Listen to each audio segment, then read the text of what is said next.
Welcome back to day 15 of 100 Days to Glory, of course a series where I'm looking back at iconic World Cup moments till the World Cup final. So it's day 15 today, thank you very much for the support on this series so far. Of course the concept is pretty simple. In the 100 days leading up to the World Cup final, I'm speaking about one iconic moment. And in the aim of doing so, I'm trying to reach 2,000 followers before the World Cup final kicks off on the 19th of July. As you can see, this is the updated follower count. Any likes, any shares, any comments are greatly appreciated. But shall we look at today's moment then? We're going back to 2002 World Cup for this one. Of course the World Cup in 2002 was held in South Korea and Japan. It's another moment to do with England, of course a quarter-final game versus Brazil. To get to that stage, England came second in the group, drawing to Sweden and Nigeria and beating Argentina. And then in the round of 16, breezing past Denmark 3-0 to settle that quarter-final tie with Brazil. Of course, Brazil at the time had stars such as Ronaldo, Ronaldinho, Rivaldo, etc. It was always bound to be a tough task, but of course the way it unfolded was unbelievable. In the 23rd minute, Michael Owen opened the scoring for England. And then in the 45th minute, on the stroke of half-time, Rivaldo gets that equaliser, 1-1. It goes at half-time. And then this is where the iconic moment comes in, of course, the goal in the 50th minute to make it 2-1 to Brazil.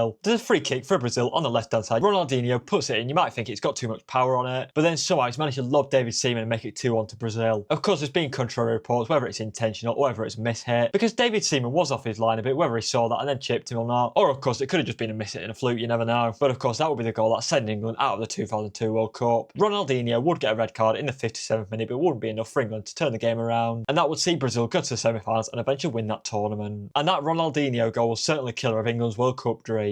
As always, if you enjoy this sort of content, leave the video a like, drop me a follow, and stay tuned for day 16.